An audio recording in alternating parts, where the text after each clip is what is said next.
I-25F grew up in a house that looked perfect from the outside. Big smiles and family photos, an elegant home, carefully curated social media posts. My mother, Linda 50F, made sure of it. She had spent her entire life chasing the image of perfection, making sure everyone saw her as the charming, graceful woman who had everything under control. Behind closed doors, it was a different story. Linda didn't care about being a good mother. She cared about being admired. Everything she did was to impress other people, friends, neighbors, even complete strangers. If an opportunity came up to show off, she grabbed it with both hands. Whether it was hosting expensive dinner parties or acting like a doting mother in public, her goal was always the same: make herself look good. And that meant I had to look good too. I wasn't a daughter to her. I was an extension of her image, an accessory that had to fit into whatever narrative she was selling. She chose my outfits, controlled my hair, even corrected the way I spoke in front of people. There was no room for mistakes, no freedom, just an endless cycle of being paraded around like some perfect little doll. At first, I went along with it, not because I wanted to, but because I knew the consequences. If I smiled, played along, and did everything the right way, things were fine. But if I made her look bad, that's when the mask came off. Linda's anger wasn't loud. She didn't scream or throw things. She was calculated. A quiet, cutting voice that reminded me exactly how much I owed her, how ungrateful I was, how I was ruining her life. I learned early on that fighting back wasn't worth it. But at 16, I snapped. I was tired of being controlled. So I started pushing back, small things at first. I wore clothes she hated. I stopped fixing my hair exactly how she liked. I refused to pose for social media photos. The more I resisted, the tighter she tried to hold on. Her rules became stricter. Her punishments got worse. And the worst part? She didn't just control my actions. She controlled my future. By the time I was 18, I had spent years doing everything around the house, cooking, cleaning, taking care of errands, while she played the role of a perfect hostess. I barely had time to study, let alone think about what I wanted for myself. Then came the breaking point. I had managed to save up for college, working part-time jobs whenever I could. I thought that, for once, I had something that was just mine, something she couldn't take away. I was wrong. Linda sat me down one night, a bright smile on her face, and told me she needed my savings. Not for an emergency, not for another family member, it's for herself. She had some ridiculous excuse, something about a necessary investment to maintain her lifestyle. And just like that, all my hard work, all my sacrifices, meant nothing to her. That's when I knew I would never be more than a tool for her, not a daughter, not a person. So I left. At 19, I packed my things and walked away from the perfect life she had built. She didn't chase after me. She didn't beg me to stay. She just called me dramatic and let me go. I struggled. I had nothing, no financial support, no safety net, no real idea of how to build a life. But for the first time, I was free. I kept my distance after that, low contact, just enough to avoid the endless guilt tripping and manipulation. Every interaction with her was a reminder of why I left. Then, a few years later, she dropped a bombshell. She was getting remarried. Her fiancé, Greg 55M, was exactly the kind of man she'd always dreamed of, a wealthy, well-respected businessman who had no idea who she really was. I wasn't surprised when she invited me to the wedding. I was surprised when she insisted I be the maid of honor. I said no immediately. I didn't want to be part of her fake fairy tale. I didn't want to be dragged back into her world. But Linda knew exactly how to get under my skin. She pulled out every trick she had: family duty, guilt, manipulation. She told me how much it would hurt her if I wasn't there, how people would talk, how selfish I was for refusing. I caved. Biggest mistake of my life. Being the maid of honor didn't just mean standing next to her at the altar. It meant working for her, handling invitations, organizing the seating chart, picking out decorations. The wedding wasn't for Greg. It wasn't even for love. It was another performance, another chance to show off. And I was her unpaid assistant. Every day was another demand, another complaint. I tried to stay out of it as much as possible, just doing the bare minimum. But then, a few weeks before the wedding, I overheard something that made my blood run cold. She was on the phone with a friend, laughing. "I just need Op to play her part," she said. "And then she can go back to whatever life she has." That was it. That was the moment I realized I wasn't just being used. I was disposable. She had never cared about me, not as a daughter, not even as a person. And that's when I knew what I had to do. Linda wanted a perfect wedding? Fine. She was going to get exactly what she deserved. I started planning. I would play along, smile, do everything she asked. And then on the wedding day, when she was standing at the altar, waiting for everything to fall into place, I would disappear. Linda wanted a perfect wedding, a show-stopping, jaw-dropping, envy-inducing event that would have people talking for years. And for the next few weeks, that was all she talked about. I played along, smiled at the dress fittings, nodded at the venue walkthroughs, agreed with whatever ridiculous vision she had for centerpieces and floral arrangements. Every time she looked at me, she saw the obedient, supportive daughter she thought she had manipulated into submission. She had no idea I was counting down the days until I walked away for good. The wedding planning consumed everything. Vendors called at all hours, spreadsheets covered every surface in the house, and invitations became the most important thing in the world. Linda was completely wrapped up in the fantasy, too distracted to notice how I had started pulling away. Small things at first. A few missed calls, an accidental scheduling conflict, emails left unread. I let her frustration build, watching as she scrambled to fix things herself. The workload that had once been dumped on me started shifting back onto her shoulders. I could see the stress wearing on her, but instead of stepping in to help, I just kept smiling, kept playing along. When the wrong set of flowers arrived at the house, she nearly lost her mind. White lilies instead of the pastel roses she had ordered. A disaster, according to her. I apologized, blamed a mix-up with the florist. She spent the entire day arguing over the phone, while I quietly ensured the right flowers would never arrive. Then there was the cake. A simple delivery delay sent her into another meltdown. She called the bakery at least 10 times, demanding answers, threatening to leave bad reviews. I listened from the other room, amused.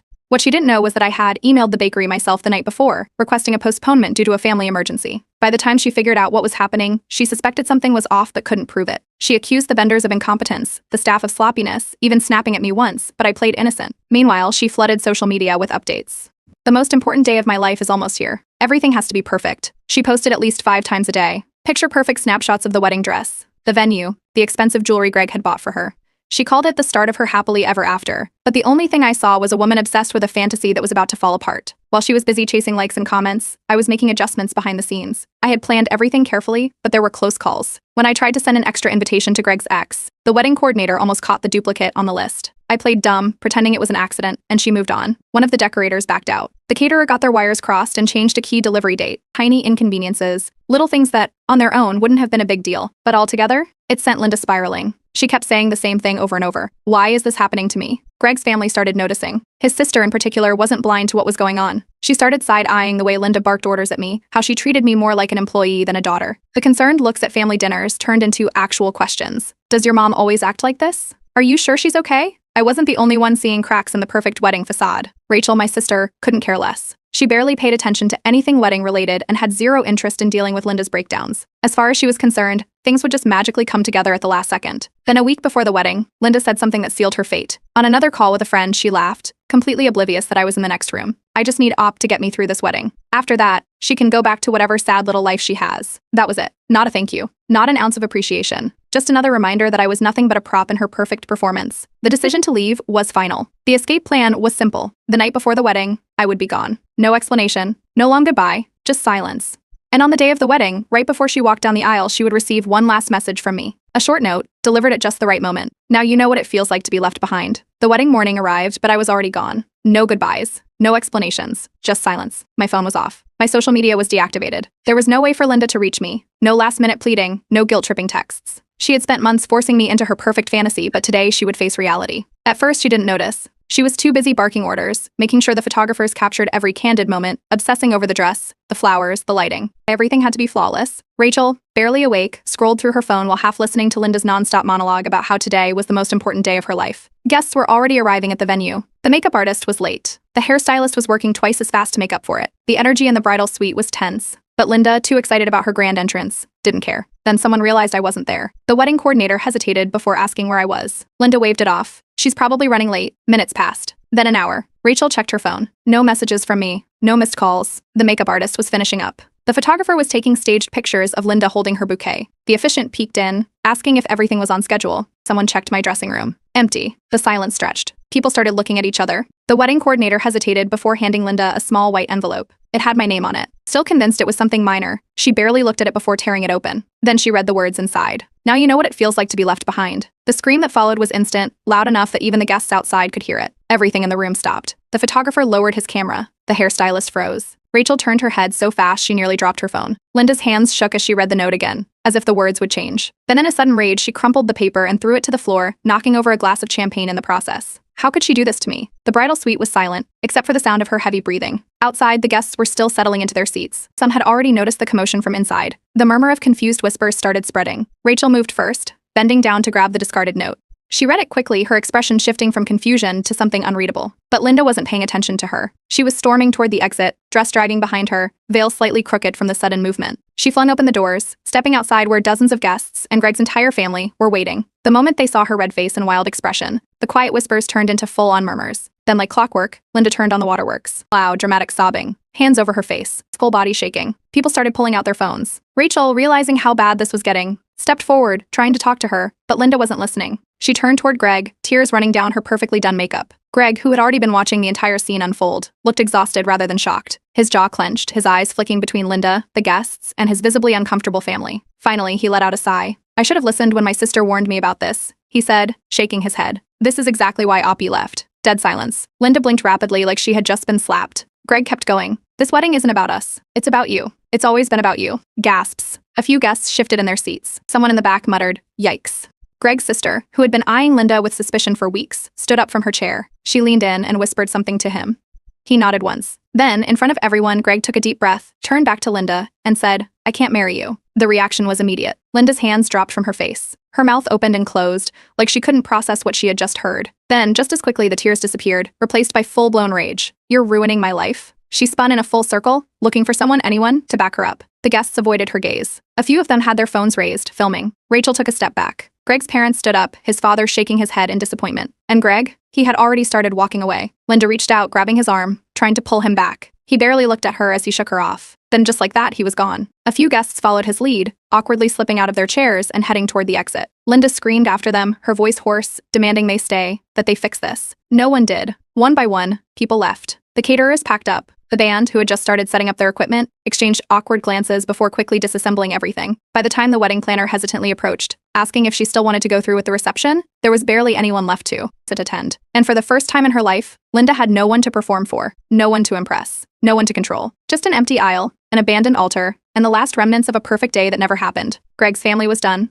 They had seen enough at the wedding to make up their minds. His parents, who had been polite but distant before, immediately cut contact. His sister, who had been skeptical from the start, deleted Linda from social media and made it clear she wanted nothing to do with the mess. Even distant cousins who barely knew Linda removed themselves from the disaster. The wedding guests weren't far behind. Someone had been filming when Linda stormed out in tears, and by the next day, the clip had been shared in multiple private group chats. "This is the woman who tried to scam my brother," Greg's sister posted, adding fuel to the fire. Whispers about her behavior spread among extended family, turning into full-blown conversations. The perfect image she had spent years building was collapsing in real time. Rachel, usually indifferent, took one look at the fallout and quietly started distancing herself. She avoided phone calls, skipped family gatherings, and ignored Linda's desperate attempts to talk. Being associated with her was now an embarrassment. Meanwhile, my phone blew up. When I finally turned it back on, I had dozens of messages waiting. Some were furious, mostly from Linda. Others were pure shock, demanding to know if I really left in the middle of her wedding. And then there were the best ones, the ones cheering me on, calling it the most satisfying karma they'd ever seen. My aunt was the first to give me a full recap. She wasted no time, breaking down every chaotic detail. Linda's screaming fit, the way Greg had calmly walked out, leaving her standing there like a fool. The guests quietly slipping away, some muttering that they should have seen this coming. The venue almost shutting the whole event down because Linda was too hysterical to make a decision. By the time my aunt was done, I was sitting there, picturing every moment. And then, 48 hours later, Greg sent the final blow. Single text. "I can't do this anymore. We're done." Linda spiraled. She called him nonstop, leaving voicemail after voicemail. She sent long-winded messages about how he was making a mistake, how she had just been stressed and wasn't thinking clearly. Greg never responded. The victim act started immediately. She tried to spin the story, telling anyone who would listen that I had ruined her wedding, that Greg had been manipulated into leaving her, but it was all some elaborate scheme to destroy her happiness. Nobody bought it. Extended family started speaking up, people who had seen the cracks long before this disaster. A few aunts and uncles shared stories about Linda's controlling ways, how she had treated me like an accessory, how she had always been obsessed with appearances. She had no defense. With Greg gone, Rachel avoiding her, and me completely out of her life, the realization hit her. She had finally lost control. Meanwhile, I was living my best life. Greg wasn't just done with Linda, he wanted his money back. After the disaster that was supposed to be his wedding, he took a few days to process everything. Then once the shock wore off, reality set in. Tens of thousands of dollars had gone into planning a wedding that never happened. Venue deposits, catering, decorations, entertainment, every detail had been paid for out of his pocket, and he wasn't going to let it slide. A week after the failed wedding, Linda received a formal letter from Greg's lawyer. It was short and to the point. Greg expected full reimbursement for every cent he had spent. If she didn't pay voluntarily, he would take legal action. Linda panicked. She tried to argue that it wasn't fair, that Greg was being cruel for punishing her over one bad day. She blamed the stress, the pressure, the unforeseen circumstances. But Greg wasn't responding to her directly anymore. Everything went through his lawyer. That's when the harassment started. Linda called Greg repeatedly, leaving long, emotional voicemails. She sent texts, emails, even handwritten letters, begging for a second chance. She promised things would be different. She swore she had just been overwhelmed and that they could still fix things. Greg blocked her on everything. That's when she turned to Rachel. She tried to guilt trip her into talking some sense into Greg. When Rachel ignored her, the messages got more desperate, then angry. She called her ungrateful, accused her of betraying her own mother. But Rachel wasn't interested. She had seen enough at the wedding to know it was better to walk away. So Linda did what she always did when she felt backed into a corner. She blamed me. A long, dramatic email showed up in my inbox. Paragraph after paragraph about how I had ruined her future. If I had just played along, none of this would have happened. Greg wouldn't have left. The guests wouldn't have abandoned her. Her reputation wouldn't be in shambles. She demanded that I fix this mess. I deleted it without replying. Meanwhile, Greg's lawyer wasn't playing around. A second letter arrived, this time with an official warning, pay up, or the lawsuit moves forward. Linda knew she was in trouble now. She made one last desperate attempt to avoid it. A carefully worded apology letter arrived at Greg's office. Unlike the emotional messages she had sent before, this one was polished, rehearsed. She took responsibility, admitted she had let stress get the best of her, and even promised to seek help to be a better person. Greg never responded. His lawyer did. Prepare for court. I didn't even have to do anything. Oh. The drama unfolded all on its own. Every few days I got updates from family members. Some thought it was hilarious. Others were just watching the disaster play out from a safe distance. And me? I was just sitting back, enjoying the show. The legal process dragged on for months, but the outcome was never in doubt. Greg had the receipts, the records, and the patience to see it through. Linda, on the other hand, had nothing to stand on. No excuses, no way to twist the narrative. She had promised him a perfect wedding, spent his money like it was an unlimited resource, and then humiliated herself in front of his entire family. The court had no sympathy. The ruling came down. Linda was required to pay back a large portion of what Greg had spent on the wedding. That's when the real panic set in. She had lived her entire life pretending to be wealthier than she actually was. She threw extravagant parties, wore designer clothes, and always had to be the most impressive person in the room. But it was all smoke and mirrors. With Greg gone and no one left to foot the bill, she was drowning. She started selling things off. Jewelry, furniture, even some of the gifts she had received for the wedding that never happened. Family members whispered about how she had called them, casually asking for loans, but no one wanted to help. Then one day, my aunt called me, barely able to get the words out through her laughter. Linda had sold her car. Not by choice, she had to. It was either that or defaulting on another payment she couldn't afford. It wasn't just her car, either. She was downsizing everything, trying to scrape together enough money to avoid complete financial collapse. The woman who had spent years flaunting her perfect life was now selling handbags online just to stay afloat. And Greg? He was already gone. As soon as the court ruled in his favor, he disappeared from her life completely. No calls, no messages. He wasn't interested in her apologies or explanations. That's when it hit her. The money was one thing. The public humiliation was bad enough. But the real punishment? Silence. No more control. No more influence. No one left to manipulate. She tried reaching out to Rachel, but got nothing in return. Even her last loyal supporter had walked away. Rachel had been keeping her distance, but even she couldn't ignore what was happening. A few days after the lawsuit, she messaged me. Mom's been calling me nonstop. She's losing everything. I figured you'd want to know.